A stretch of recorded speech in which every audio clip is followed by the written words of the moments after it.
హైదరాబాద్ నాంపల్లిలోని Telangana state forensic science ల్యాబొరేటరీలో జరిగిన అగ్ని ప్రమాదంలో దాదాపు 1100 ఫైళ్లు కాలి బూడిదైపోయాయి. నాగపూర్కు చెందిన national institute of fire safety engineering బృందం కాలిపోయిన కంప్యూటర్లు, హార్డ్ డిస్కుల నుంచి డేటాను రికవరీ చేయడం సాధ్యం కాదని తేల్చేశారు. అగ్ని ప్రమాదంలో కీలకమైన సాక్ష్యాలన్నీ కాలిపోయాయన్న ఆందోళనపై ఫోరెన్సిక్ ల్యాబ్ డైరెక్టర్ అప్పట్లో క్లారిటీ ఇచ్చారు. ల్యాబ్లోని ప్రతి ఫైల్కు సంబంధించిన డేటా బ్యాకప్ సర్వర్లలో భద్రంగా ఉందని చెప్పారు. అయితే కీలకమైన కేసులకు సంబంధించి ఫోరెన్సిక్ రిపోర్టులు ఆలస్యం కావడం అసలు డేటా భద్రంగా ఉందా అనే అనుమానాలు రేకెత్తిస్తోంది.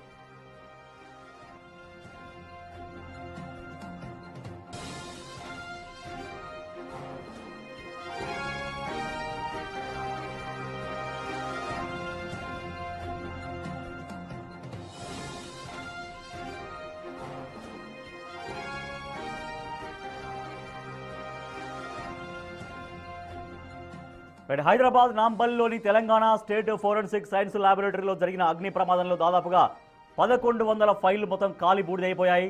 నాగపూర్కు చెందినటువంటి national institute of fire safety engineering బృందం కాలిపోయిన కంప్యూటర్లు, హార్డ్ డిస్కుల నుంచి డేటా రికవరీ చేయడం సాధ్యం కాదు అని తేల్చేశారు. మరింత సమాచారాన్ని మా ప్రతినిధి సుజాత అందిస్తారు.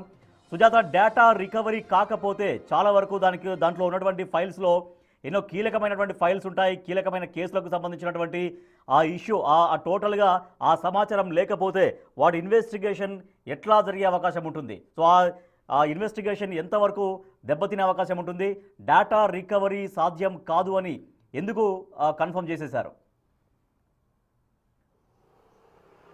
రాజేష్, నాంపల్లి ఫోరెన్సిక్లో జరిగిన అగ్ని ప్రమాదంలో చాలా వరకు కీలకమైనటువంటి ఆధారాలన్నీ కాలిపోయాయి. చాలా వరకు హార్డ్ డిస్కులు, ల్యాప్టాప్కి సంబంధించినటువంటి డేటా అంతా అక్కడ ఫోరెన్సిక్లో ఉన్నటువంటి సమయంలో అగ్ని ప్రమాదం జరిగింది. దాదాపు 1200 పైగానే అటు ఫైల్స్ పూర్తిగా కాలిపోయాయి. అయితే ఒక 99% మాత్రము ఛాన్స్ ఉంటుంది పూర్తిగా కాలిపోయినటువంటి హార్డ్ డిస్క్లో కొంత సెక్యూర్గా ఉండేటువంటి చిప్ ఉంటుంది. దాని ద్వారా రిట్రీవ్ చేయొచ్చు, అంటే రికవరీ చేయొచ్చు ఏదైనా డేటాని అని చెప్పేసి చాలా వరకు నిపుణులు చెప్తున్నారు. కానీ ఈ కేసుకి సంబంధించి పూర్తిగా లోపల ఉన్నటువంటి హార్డ్ డిస్క్లో ఉన్నటువంటి చిన్న చిప్స్, అదేవిధంగా దాంట్లో ఉన్నటువంటి ప్రతి ఒక్క డేటా కాలిపోవడం వల్ల రికవరీ అంటే రిట్రీవ్ చేయడానికి అవకాశం లేదు అని చెప్పేసి స్పెషల్ బృందం నిపుణులు ఎవరైతే ఉన్నారో అటు ఢిల్లీకి సంబంధించినటువంటి వాళ్ళు చాలా క్లియర్గా తెలియజేశారు. కానీ ఏదైనా సరే ఒక కేసు, సున్నితమైనటువంటి కేసు కావచ్చు, లేకపోతే సంచలనం సృష్టించినటువంటి కేసులన్నిటికీ సంబంధించి ఫోరెన్సిక్ రిపోర్ట్ అనేది చాలా కీలకం. ఇప్పటికే ఫోన్ ట్యాపింగ్ లాంటి కేసెస్ సంబంధించి కావచ్చు, లేకపోతే 2 నెలల క్రితం జరిగినటువంటి విజయారెడ్డి కేసు కావచ్చు, ఇలాంటివి అంటే ఆధారాలు ఎక్కడా దొరకకుండా ఉన్నటువంటి కేసులు, నెలల తరబడి ఆధారాల కోసం సెర్చ్ చేస్తున్నటువంటి కేసులన్నీ కూడా ఈ ఫోరెన్సిక్కే వస్తూ ఉంటాయి.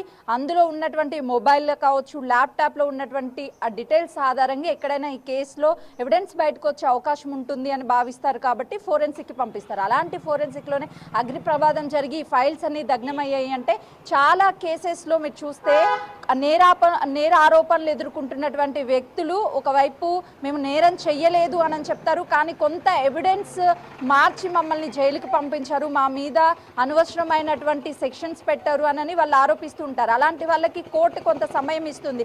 మీరు ఏదైనా తప్పు చేయలేదు అని అంటే దానికి సంబంధించి ఎవిడెన్స్ అనేది సమర్పించండి అని అంటే, అలాంటి సమయంలో పోలీసులు కలెక్ట్ చేసినటువంటి ఎవిడెన్స్ కావచ్చు, వాళ్ళు చెప్పాలనుకున్నటువంటి ఎవిడెన్స్ కావచ్చు, ఇలాంటివన్నీ ఫోరెన్సిక్కి వెళ్తాయి. కాబట్టి ఆ ఫోరెన్సిక్ వెళ్ళినటువంటి రిపోర్ట్ వస్తేనే జైల్లో ఉన్నటువంటి వ్యక్తి కేవలం నేర ఆరోపణలు ఎదుర్కొంటున్నటువంటి వ్యక్తి, నిజంగా తను తప్పు చేసినటువంటి వ్యక్తి అనేది తెలిసే అవకాశం ఉంటుంది.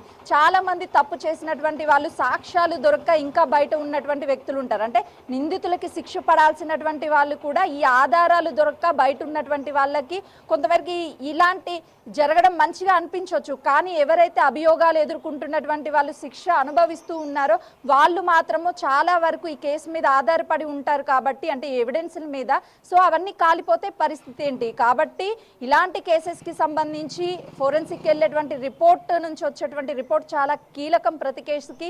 ఇప్పుడే ఆ ఫోరెన్సిక్లో అగ్ని ప్రమాదం జరగడం, ఆ తర్వాత అక్కడ ఉన్నటువంటి హార్డ్ డిస్క్లు కాలిపోవడం, రికవరీ చేసేటువంటి ఛాన్స్ లేదని చెప్పడంతో విజయారెడ్డి లాంటి కేసు, ఎందుకంటే విజయారెడ్డి కేసు ఎందుకు ఎగ్జాంపుల్ చెప్తున్నాము, తను ఒక డిప్రెషన్తో చనిపోయింది అని పోలీసులు ప్రాథమిక నిర్ధారణకు వచ్చినప్పటికీ ఇద్దరు పిల్లల్ని, వాళ్ళేం చిన్న పిల్లలు కాదు, ఆల్రెడీ మెచ్యూర్డ్ పర్సన్స్, వాళ్ళిద్దరిని తల్లి ఎలా ఒప్పించగలిగింది, అంత పెద్ద పిల్లలు ఎలా ఒప్పుకున్నారు అనేది కేవలం ఒకరి ప్రశ్న కాదు, యావత్ తెలుగు ప్రజలందరి ప్రశ్న. అసలుకి ఎలా విజయారెడ్డి తన ఇద్దరు పిల్లల్ని ఒప్పించి సూసైడ్ చేసుకునేలా చేసింది, అసలు ఏం జరిగింది అనేది కేవలం ఇటు రైల్వే పోలీసులు తేల్చాల్సినటువంటి అవసరం ఉంది. ఇప్పటికే వాళ్ళ కుటుంబ సభ్యుల స్టేట్మెంట్ రికార్డ్ చేశారు. దాంతోపాటు తన కొలీగ్స్ ఆఫీస్లో పనిచేసే వాళ్ళు ఎవరు చెప్పినా అసలు విజయారెడ్డి ఎందుకు చనిపోయింది అనేది తెలియదు. కాకపోతే పని ఒత్తిడి ఉంది, దాంతోపాటు కొంత తన భర్త వేరే దేశంలో ఉండడము, తర్వాత తను ఒక్కడు ఉండడం, పిల్లల్ని చూసుకోవడము, అటు జాబ్, ఇలా కొంత స్ట్రెస్ అనుభవించవచ్చు. అందుకే సూసైడ్ చేసుకోవాలని ఉంటుంది అని చెప్పి అందరు భావించారు.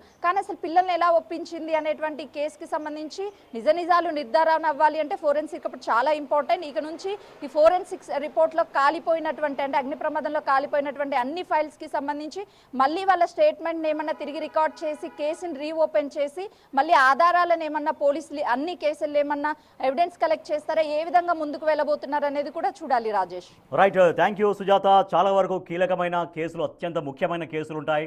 అది మర్డర్ కేసులు కావచ్చు, మానభంగాలు కావచ్చు, ఇటువంటి ఆత్మహత్యలు కావచ్చు. అంటే ఇటీవల కాలంలో జనవరి 31 రాత్రి తన ఇద్దరు పిల్లలతో కలిసి ఆత్మహత్యకు పాల్పడిన విజయారెడ్డి లాంటి కేసు కావచ్చు, అనేక కేసులకు సంబంధించి సాక్ష్యాలు, ఆధారాలు పూర్తిగా ఫోరెన్సిక్ సైన్స్ ల్యాబొరేటరీలో ఉంటాయి.